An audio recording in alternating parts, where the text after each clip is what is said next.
people have to realize that we hold no grudges. Yep. And if someone have connected themselves from the vine for whatever reason, we open the door for opportunity for them to what? To recover.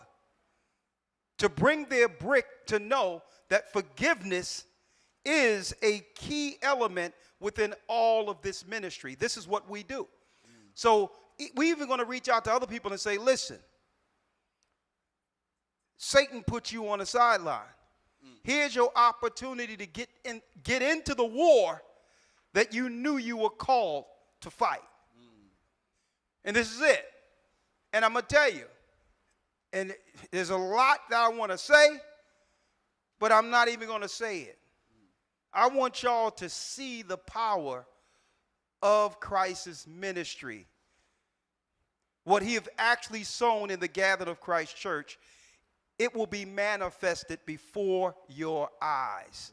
So I'm not even going to talk about each point about it. I'm not even going to talk about everything. You're going to see it. And that means, since we're from the vine of Christ, every level of this work must be 100. Yes, sir. We can't settle for less than the kingdom we were called into. And that's Israelites and Gentiles alike. Everybody have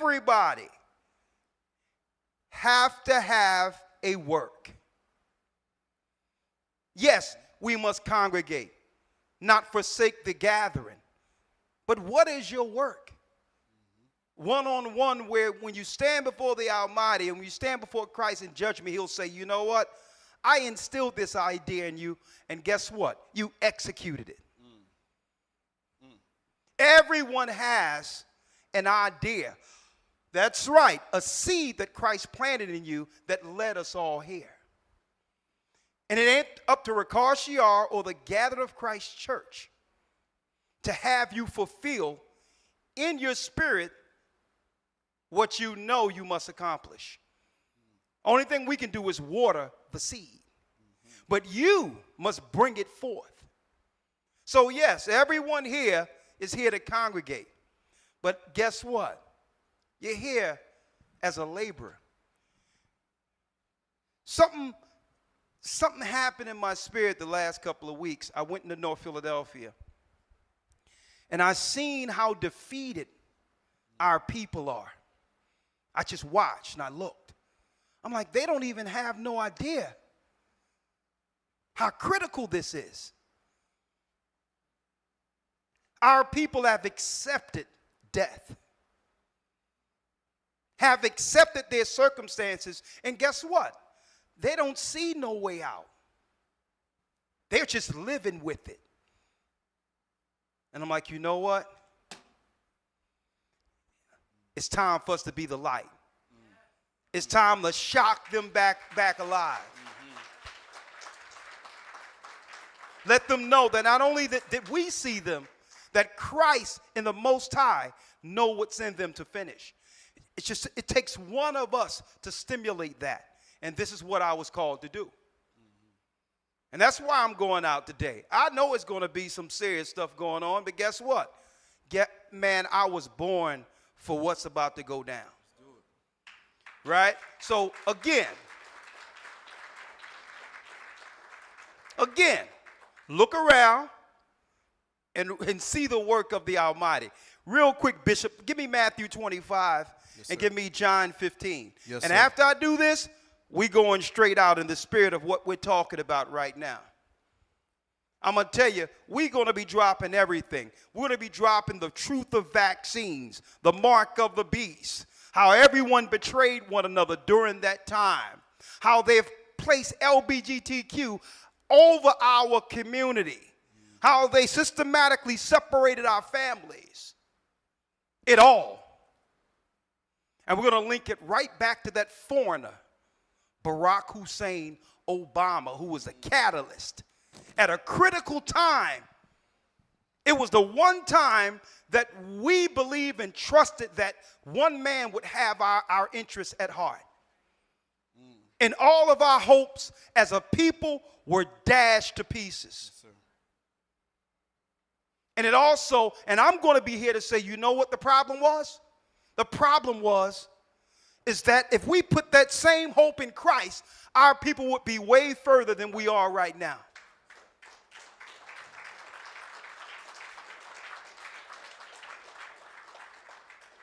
These demo nuts are strategically dismantling and destroying our people. And guess what? We don't even recognize it because they are replacing us with strangers who look like us, but are not like us. And we're going to drop. One thing I like about being on the street, it's uncensored, it's unbridled, and guess what? It's the Holy Spirit against all the dark spirits of Babylon. And guess what? Christ's Spirit wins every time. We ready for any interaction today.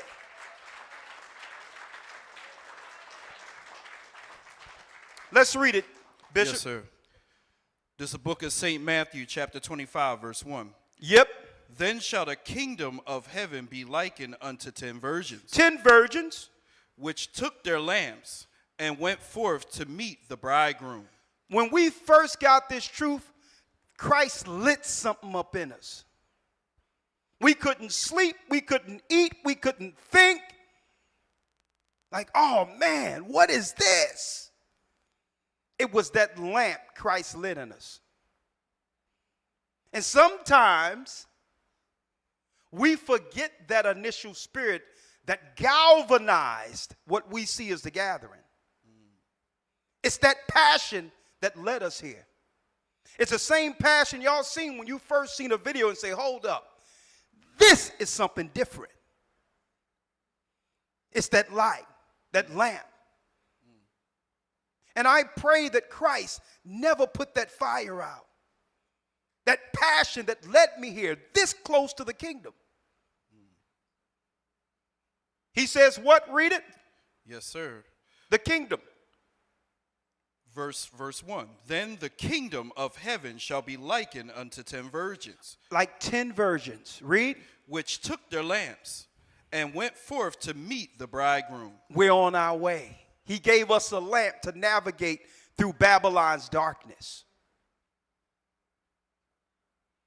And I'll never be ungrateful or not appreciate the grace the Most High have given me by handing me a lamp in this valley of darkness.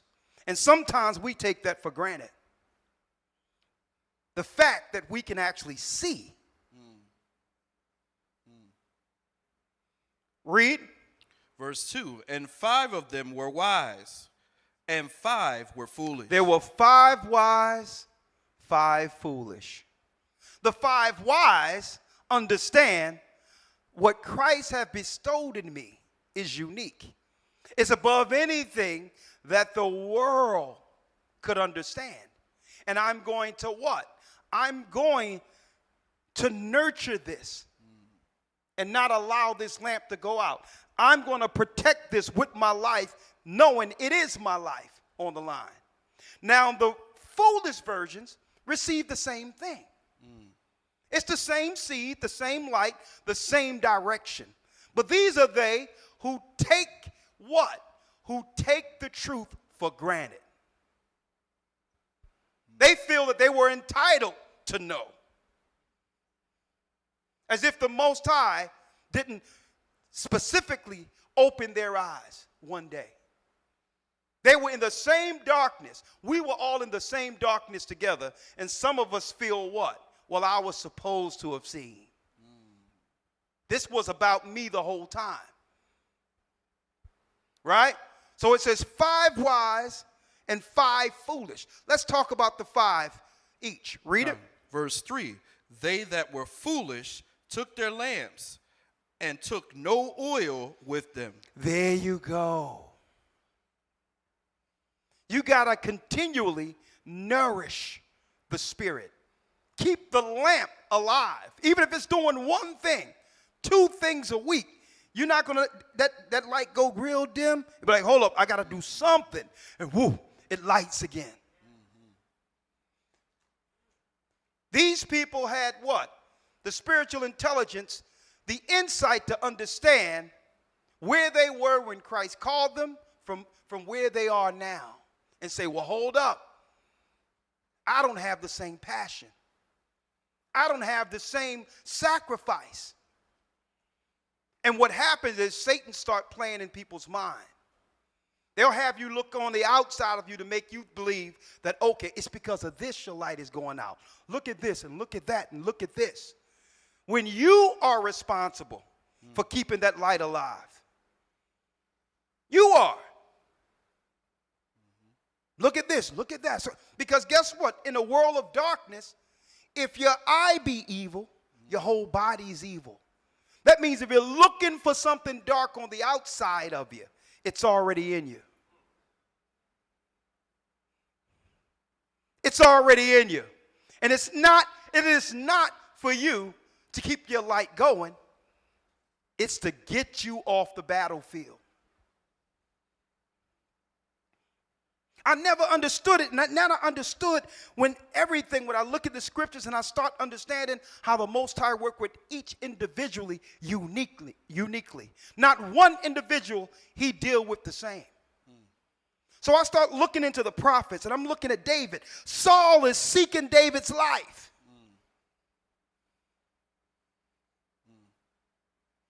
And I'm like, well, hold up. Any individual, if I know you coming after me, it's instinctual to make sure I get my lick in first.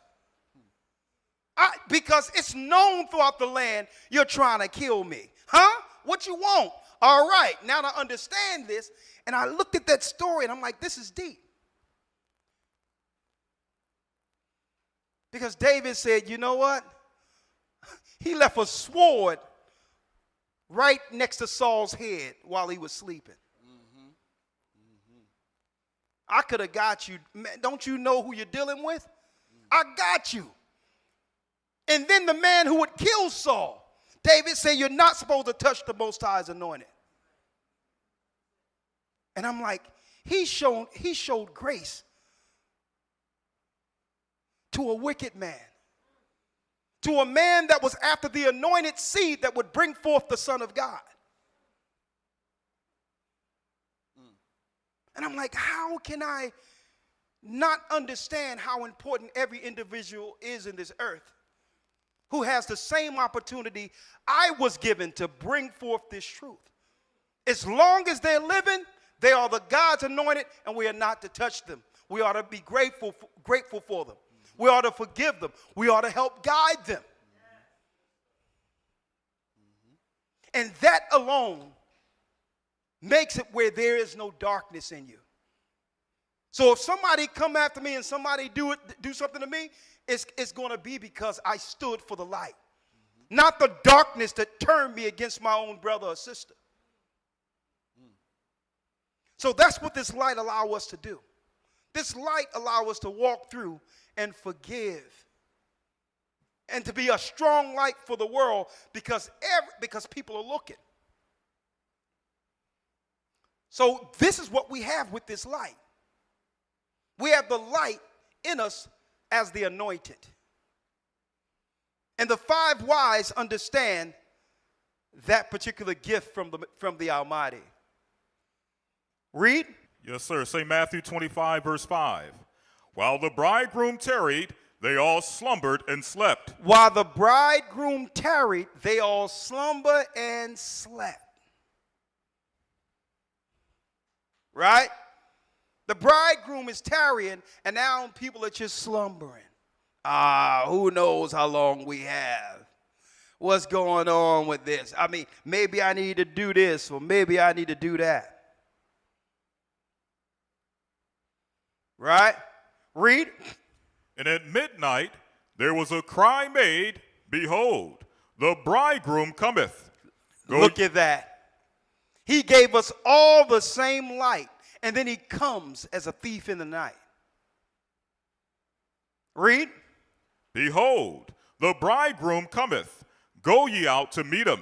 Go out to meet him. Read. Then all those virgins arose and trimmed their lamps. Come on. And the foolish said unto the wise, give us your oil. Hold up. Give us, hey, can you save me? You was in here before I was. You had the same lamp and the same oil. We all had the same oil, but I appreciated and took care of what the Most High had given me. Now, you're coming in at the final hour when I got just enough to make it in myself. I'm not going down with you. When I was gathering, you should have been gathering. When I was studying, you should have been studying. When I was going out to heal the Most High's people, you should have healed the Most High's people. And now you want to take all that I got, just enough to get in? And I'm going to tell you how it's going to be, folks. Millions of people. Let me tell you, they've been cut off the subscriptions on A Gathering 144. They just kept it at 131 and say, listen, just cut it off. Millions of people have found this ministry. Many people have lived and understand what this church is about.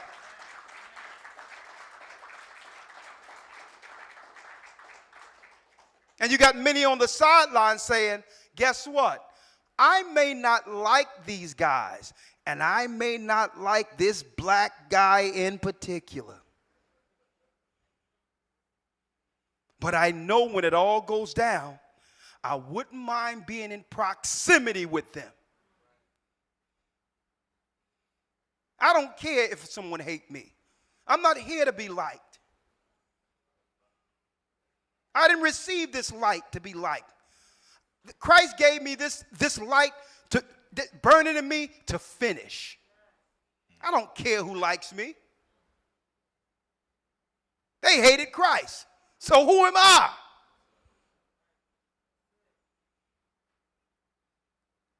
So I don't care. Let me tell you, I've been resolved with the fact that I'll be hated. That people would make all types of stuff, but what you can't refute is the knowledge that's coming from this church, because this knowledge isn't Rawcha's knowledge and wisdom. It's crisis. You should see how many people putting themselves in a dolo twist trying to figure out, trying to prove Cornelius wasn't an Edomite right now. I just put it out there and labeled it Edomite, knowing that it was going to twist them all up into knots. You can feel what you want to feel, but you cannot get over the scriptures. Read it. And the foolish said unto the wise, give us your oil. Give me your oil. Read. For our lamps are gone out. Our lamps are gone out. Oh, you let us stay on the battlefield while you went to do whatever you wanted to do, thinking that, okay, Elder Rawchaa and everyone else, they're graceful. They're forgiven. And yes, we are. But we didn't give you the oil, and we didn't give you the lamp.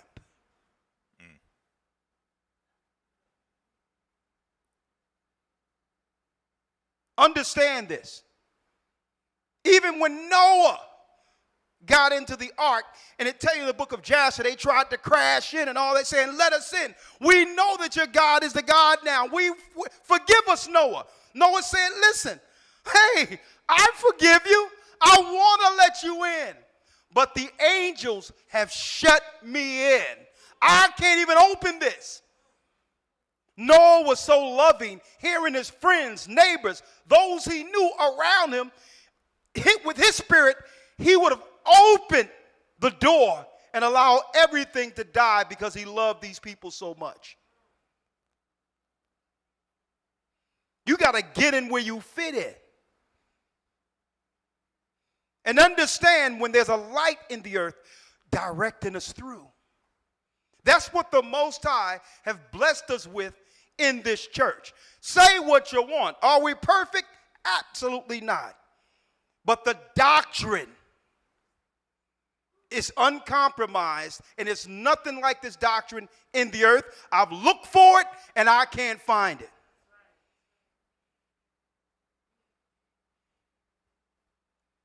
And everyone who said or thought otherwise, You sit back and say, okay, well, you got the same light I got. There's no difference. You understand the same that I do. Christ gave us all this light and oil.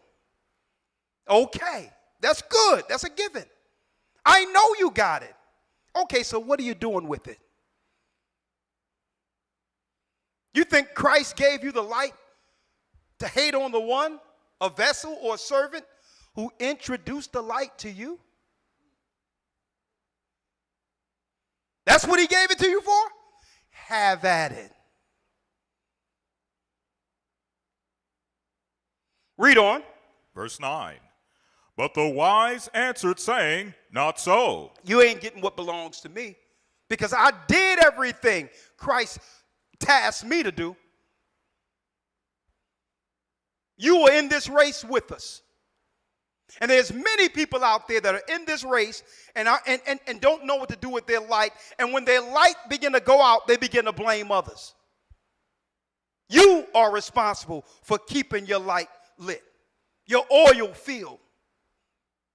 We did our job. Only thing we do, we plant the seed and we water the seed.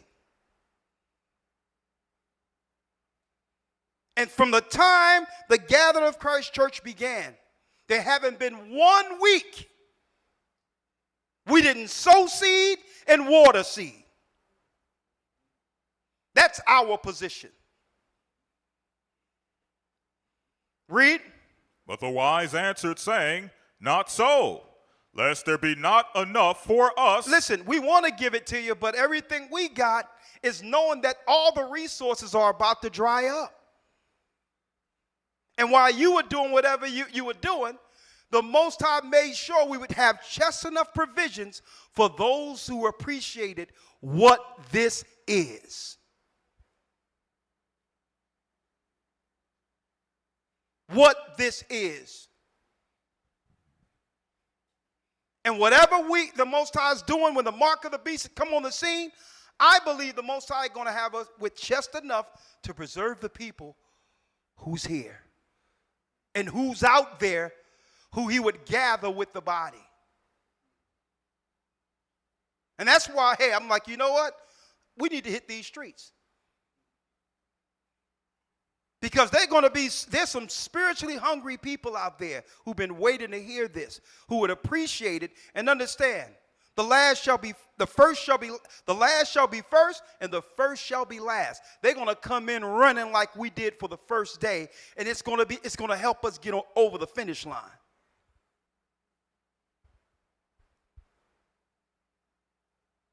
Read. Not so, lest there be not enough for us and you.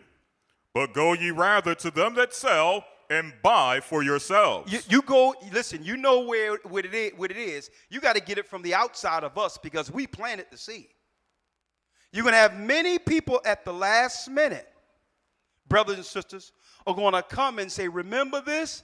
I did this and I did that.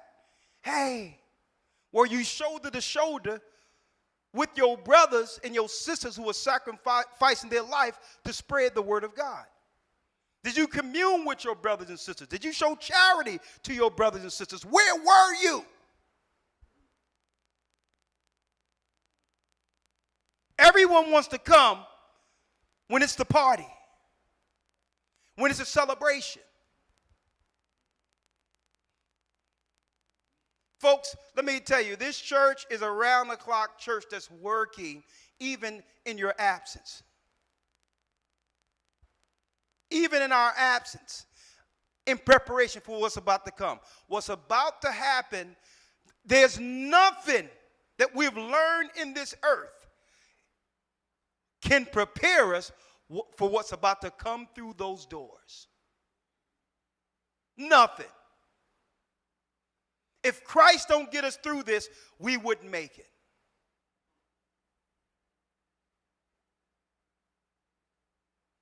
And so when I see the same faces around and see similar people, I'm like, yeah, hey, they get it.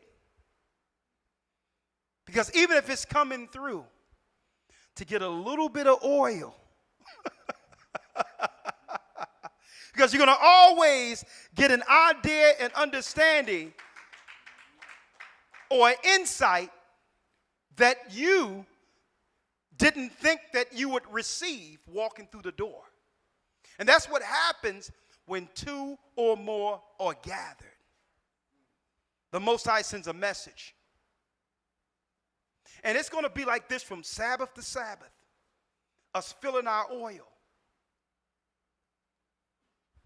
Read on. Verse 10. Yes. And while they went to buy, the bridegroom came.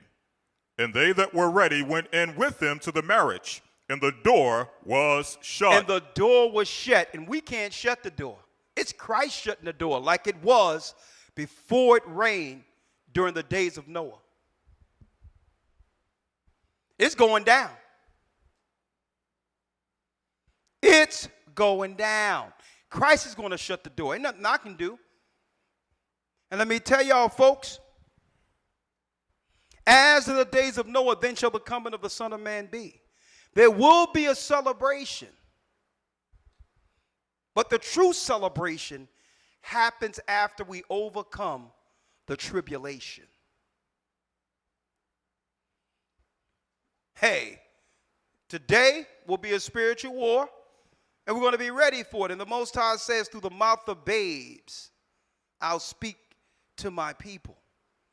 Now, how apropos, even though we're going to have many speakers today, how apropos if we begin this speaking a day out there where we first started with Elder Lawya, who came as a babe, who didn't understand that this would be his walk. Somebody who was just there humbly, just to receive some insight of what was going on. When I met Elder Lawya, he said, listen, I'm going to be honest with you. We never even been to New Jersey. You remember that, Lawya? He says, Philadelphia. I'm like, he says, man, we never even been across the bridge. And in my mind, I'm like, interesting. I'm like, this young man don't know that he's about to see the whole world. We're going to drop this ministry. And guess what? I'm going to tell you.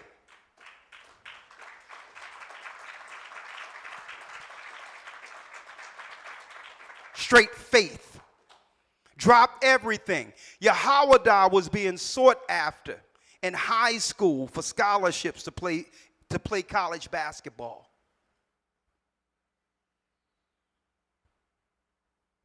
Okay? And let me tell you, even my son, because he was learning under me anyway, being homeschooled. The best experience, the learning experience we had in this earth with that light the Most High gives. The best experience we had is dropping the gospel throughout the four corners of the earth. What an education. Only to come back with enough resources to now, through the Spirit of the Almighty, finish and gather the gathering of Christ's church before it all ends. And now it's apropos today on the Sabbath, right after a class we used to drop just for 1 or 2 hours, put online 10-minute pieces, only to go out and let everyone know. And let everyone and warn everyone concerning what? That the kingdom of heaven is at hand. Today, this is what we're going to do if it be the Most High's will.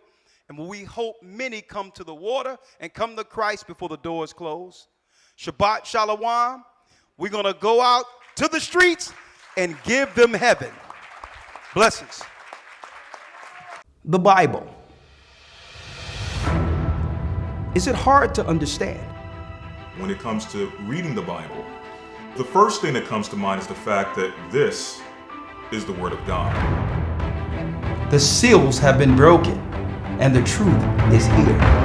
And when we go throughout the scriptures, when we go throughout extra biblical records, we find that the language that God employed, that He used to create the heavens and the earth, was the Hebrew language.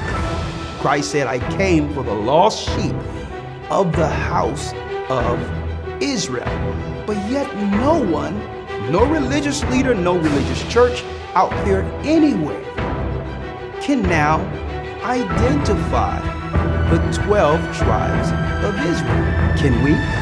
God is quite simple, but it seems as if man makes understanding him hard.